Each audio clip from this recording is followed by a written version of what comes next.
আসসালামু আলাইকুম ওয়া রাহমাতুল্লাহ। আপনাদের সাথে কথা বলছি প্রফেসর ডক্টর মোহাম্মদ মহিউদ্দিন উজ্জ্বল। বাংলাদেশ সেনাবাহিনীর মধ্যে কৌশলগত কিছু পরিবর্তন এসেছে। আমরা দেখেছি ক্যান্টনমেন্টের শিক্ষা অনির্বাণ সেটা নিভিয়ে দেওয়া হয়েছে। বাংলাদেশ সেনাবাহিনীর একটা ব্যাটালিয়নের নাম মুসলমানদের 4 খলিফা তাদের নামে করার একটা উদ্যোগ নেওয়া হয়েছে। বাংলাদেশ মুসলমান প্রধান দেশ। আমরা দেখেছি এত বছর 54 বছর 55 বছর ধরে বাংলাদেশ যে পররাষ্ট্রনীতি ফলো করেছিল, যেটাকে অনেকে নতজন পররাষ্ট্রনীতি বলছে, যেটাকে দাসত্বের শৃঙ্খলার কথা বলছে, সেটা থেকে বাংলাদেশ বেরিয়ে আসার চেষ্টা করছে। শিক্ষা অনির্বাণ অথবা মঙ্গল শোভাযাত্রা এগুলো থেকে পরিবর্তিত হয়ে মুসলমান কেন্দ্রিক যেই কালচারগুলো সেগুলোর দিকে বাংলাদেশ একটু একটু করে আগানোর চেষ্টা করছে। সরকারের পরিবর্তনের সাথে, জনগণের চাহিদার সাথে এই জিনিসপত্রগুলা, যেহেতু মুসলমান জনপ্রধান দেশ, সুতরাং এই জিনিসপত্রগুলো আসা উচিত। এখন যাদের প্রভাবে বাংলাদেশে গত 54 বছর ধরে ভিন্ন সংস্কৃতি ছিল, তারা বাংলাদেশের এই যে এই মাঠে কি তারা তাদের পরাজয়টা মেনে নেবে? স্বার্থ সংঘাত হবে। এখন সেই স্বার্থ সংঘাতটা বাংলাদেশ কতটুকু নিজেদেরকে বিপদের মধ্যে না ফেলে করতে পারে, সেটা হচ্ছে বড় কথা। এখন বাংলাদেশের বর্তমান সরকার, বিএনপি সরকার, জামাতের সরকার, 24-এর গণ আন্দোলনের সরকার, তারা 24-এর আন্দোলনের যেই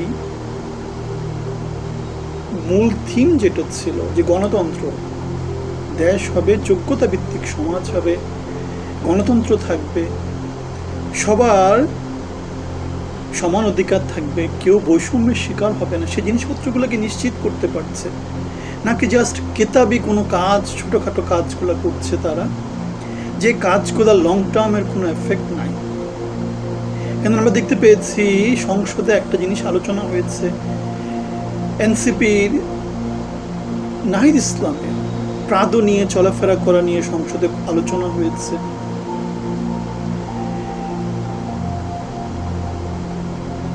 আমরা দেখেছি তাসনিম ঝারা বলেছে যে বিরোধী দলের একটা আসন বা হুইপের একটা আসনের জন্যে জুলাইয়ের বিপ্লবের যে চেতনা সেগুলোকে জলাঞ্জলি দেয়া, এগুলো জাতির জন্য হতাশা, অথবা সমাজের মধ্যে এখনো যে চূড়ান্ত রকমের বৈষম্য আছে সেটা হতাশা। 17 বছর বিএনপি যারা করত, যারা বাংলাদেশের হয়ে লড়াই করেছে, তারা বৈষম্যের শিকার হয়েছে। এখন যারা ক্ষমতায় আছে তারা কি বাংলাদেশের পক্ষের মানুষ হলে এখনও তো কক্সবাজার দিয়ে বাংলাদেশের সবচেয়ে বড় মাদক চোরাচালান হয়। সেই চোরাচালানটা কারা করে? এখনও তো আমরা দেখতে পাই নানা জায়গাতে চুক্তিভিত্তিক, টাকা পয়সা কেন্দ্রিক, লুটপাট কেন্দ্রিক নিয়োগ বদলি পদায়ন হতে। সেগুলো কেন হচ্ছে? সুতরাং সমাজে পরিবর্তন হতে হলে, সমাজকে মেধাভিত্তিক করতে হলে আমাদেরকে যার যেটা কাজ সেই কাজটা করতে হবে এবং যোগ্যতা দিয়ে করতে হবে। যোগ্যতাকে সবার উপরে স্থান দিতে হবে। আমরা আমাদের রাজনীতিতে যাদেরকে পেয়েছি তাদেরকে যোগ্যতম মনে করি কি না? যারা মেধাবী, যারা যোগ্য, তাদের সাথে তাদের ডিফারেন্সটা কোন জায়গাতে? যোগ্যতা যদি না থাকে, কোন দেশ কখনো উন্নত করতে পারেনি। প্রচন্ড রকমের যোগ্য নেতারাই দেশকে উন্নয়নের পথে নিয়ে গেছে, অগ্রগতির পথে নিয়ে গেছে। এখন বিএনপি সরকারের অনেক দিন হয়ে গেল, 2 বছর তো হয়ে গেল, কেন বিএনপি সরকার হচ্ছে গিয়ে ইউনূস সরকারের কন্টিনিউয়েশন। সুতরাং হাসিনা পরবর্তী 2 বছরে বাংলাদেশের অর্জনটা কি, সামনে বাংলাদেশ কি অর্জন করবে, সেটা 2 বছরের ডটগুলোকে যদি আমরা ফিল আপ করি, আমরা খুব ভালো কিছু দেখি না। আপনারা ভালো কিছু দেখলে সেটা মন্তব্যতে জানাতে পারেন। আমরা এখনও দেখি যে সমাজে বৈষম্য আছে, আমরা এখনও দেখি যে গরিবের রক্ত চুষে যারা ক্ষমতাবান তারা সমাজে একটা আলিবাবা 40 চোরের রাজত্ব তৈরি করেছে। আমরা দেখতে পাই যে আগে বদি ছিল কক্সবাজারে, ইয়াবা বদি, এখন সেখানে নতুন কে এসেছে, আগের জায়গাগুলো এখন কারা কারা ফিল আপ করেছে। আমরা কি রাজনৈতিক নেতৃত্বের যোগ্যতম নেতৃত্ব থেকে দেখতে পেয়েছি, নাকি জাস্ট ক্ষমতার হাত বদল হয়েছে? স্ট্রাকচারাল কোনো পরিবর্তন বাংলাদেশে হয়নি। তাহলে এটা বাংলাদেশের মানুষের জন্য হতাশা।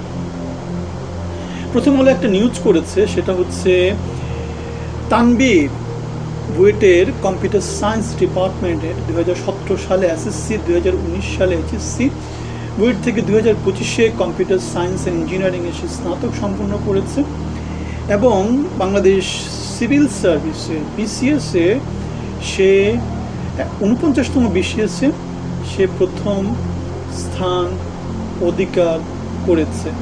পররাষ্ট্র ক্যাডারে সে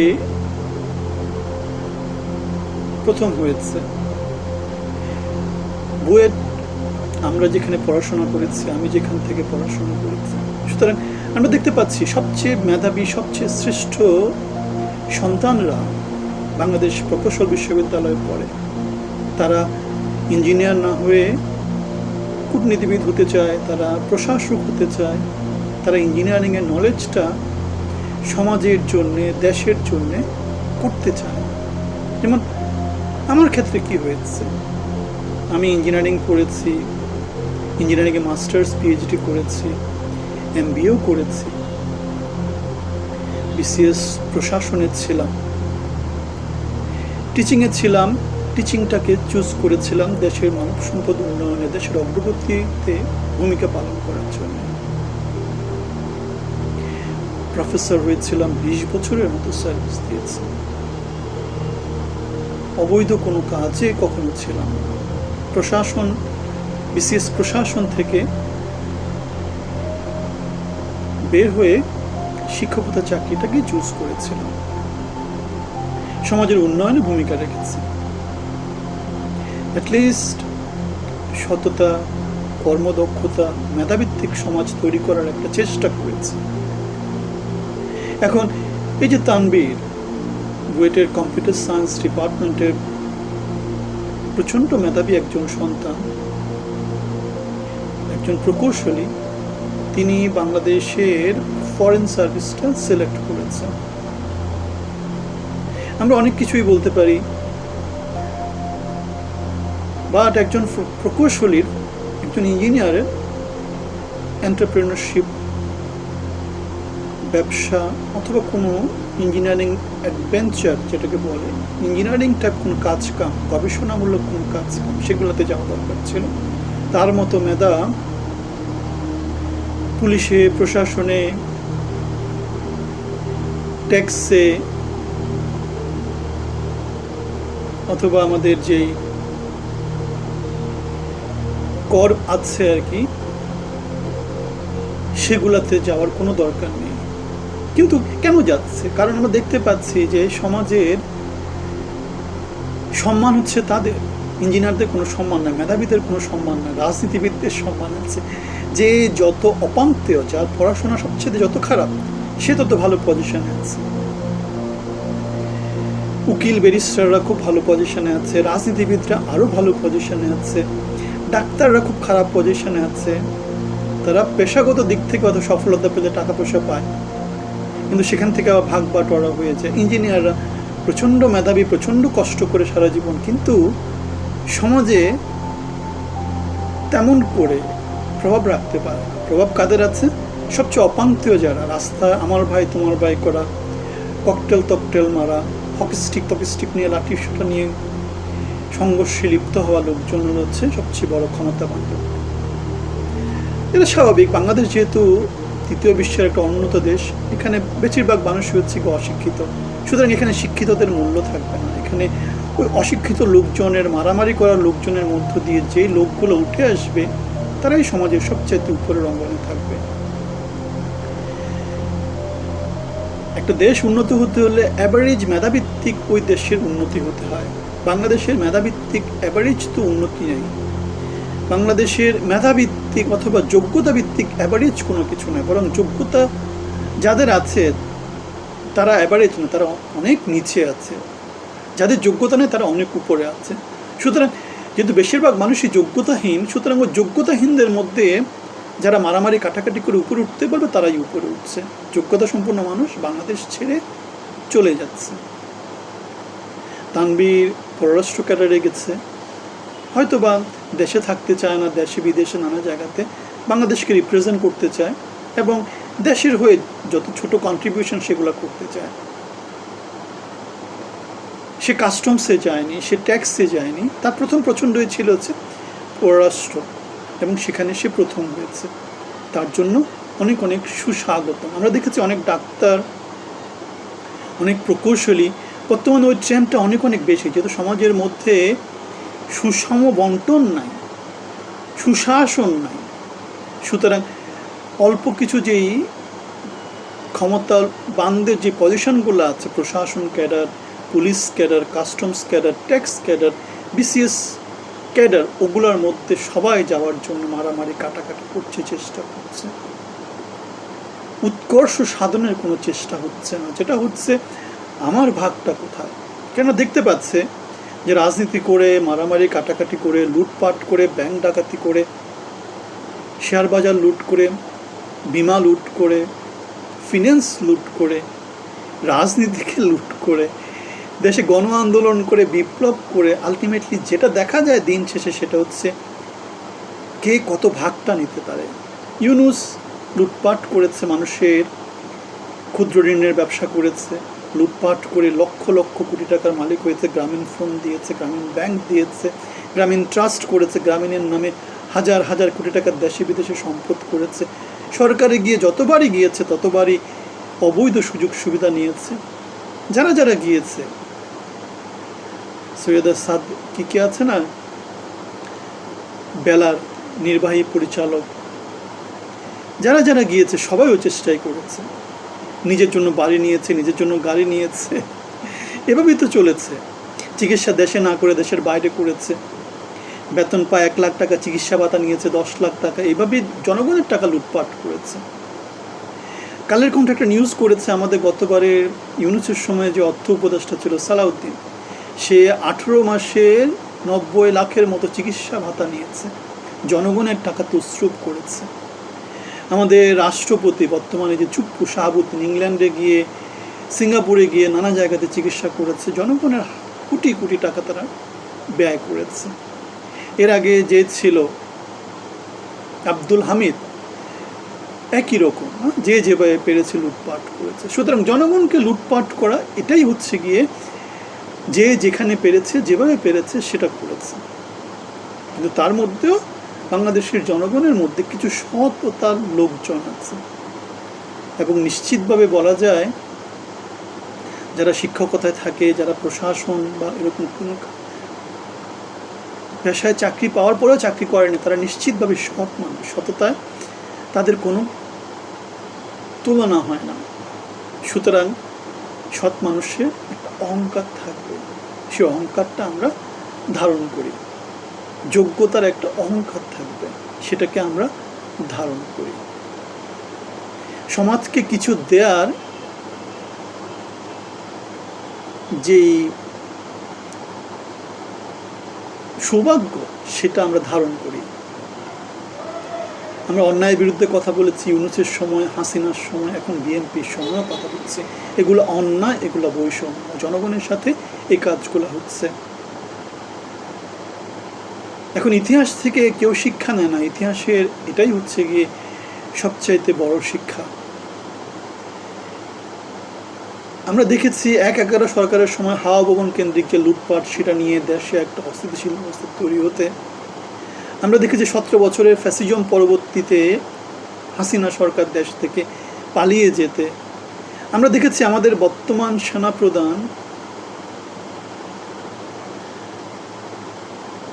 হাসিনার সাথে ডেফিনেটলি ক্ষমতার পালাবদল হয়েছে ক্ষমতাবানদের সাইড চেঞ্জ করার জন্য।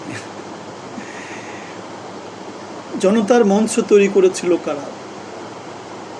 প্রশাসনের লোকজনই তো তৈরি করেছিল বিএনপি সরকারের বিরুদ্ধে। সুতরাং প্রতারক থাকবে, মির্জাফররা থাকবে, তারা বন্দুকের নল এদিক ওদিক চেঞ্জ করবে, সততা খুব বেশি থাকবে না, দেশপ্রেম খুব বেশি থাকবে না। কেননা আমরা যে সেনাপ্রধানের কথা বলছি, সেই সেনাপ্রধানই হাসিনাকে সার্ভ করেছে। পরবর্তীতে আমরা দেখেছি ক্ষমতার ভারসাম্য যখন নষ্ট হয়েছে তখনই সে বন্দুকের নল চেঞ্জ করে ফেলেছে। এটাই তো বাংলাদেশের সেনাবাহিনী। সুতরাং বাংলাদেশে যেহেতু বাংলাদেশে বৈষম্য এখনো টিকে আছে, যেহেতু বাংলাদেশে সমাজে ন্যায় বিচার প্রতিষ্ঠা হয়নি, যেহেতু বাংলাদেশের সমাজে আমরা দেখতে পাচ্ছি ভোটের ইঞ্জিনিয়ারিং হয়েছে, সত্যিকার গণতন্ত্র বাংলাদেশের মানুষজন পায়নি। হাসিনা যেভাবে ইলেকশন করেছে, ইউনূসের ইলেকশনটাও তার থেকে ভিন্ন কিছু হয়নি। জনগণের পার্টিসিপেশন ছিল না। জনগণের বড় একটা অংশ নির্বাচনে পার্টিসিপেট করেনি। রাজনীতিতে যেহেতু বড় একটা অংশ আওয়ামী লীগ কেন্দ্রিক, তারা বাংলাদেশে বর্তমানে ভূমিকা রাখতে পারছে না। এটাও একটা বৈষম্য।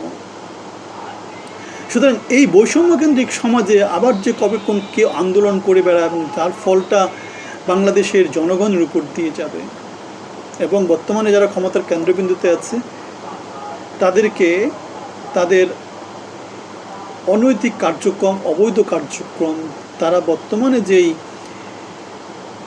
গণতন্ত্রের নামে, ইলেকশনের নামে ইঞ্জিনিয়ারিং করছে, সেই ইঞ্জিনিয়ারিংয়ের দায়টা তাদেরকে দিতে হবে। সেটা 1 বছর, 2 বছর, 5 বছর, 10 বছর ডিপেন্ড করছে বিরুদ্ধ শক্তি যারা আছে তারা কত বছর সময় নেয়। বিরুদ্ধ তো একটা শক্তি আছেই, কেননা বাংলাদেশ সাম্যতা প্রতিষ্ঠিত হয়নি, ন্যায়ভিত্তিক সমাজ প্রতিষ্ঠিত হয়নি। ভোটের মধ্যে ইঞ্জিনিয়ারিং হয়েছে, সংসদে আমরা কমেডি দেখতে পাই। বদির কথা বলেছি কক্সবাজার, এখন বদির কাজটা কে নিয়েছে? বা হাসিনার যারা যারা কমেডিয়ানরা ছিল তাদের কাজ তো কেউ না কেউ নিয়েছে, সংসদে তো আমরা কমেডি দেখতে পাই। তাহলে এগুলোর ফলটা বাংলাদেশকে দিতে হবে। আমরা দেখেছি আমাদের সিপিডি নির্বাহী পরিচালক ডক্টর ইফতেখারুজ্জামান, সে একটা কথা বলেছে যে সরকার নিয়ন্ত্রিত মানবাধিকার কমিশন চাপিয়ে দিলে সরকারের জন্য আত্মঘাতী হবে। মানবাধিকার কমিশনকে সরকার নিয়ন্ত্রণ করতে চাচ্ছে। এবং তিনি আরেকটা কথা বলেছে, সেটা হচ্ছে বাংলাদেশের বর্তমান যে সরকার আছে সেই সরকারটা তাদের পুরো সময়টা হয়তো কমপ্লিট করতে পারবে না, মধ্যবর্তী একটা নির্বাচন দিতে হবে।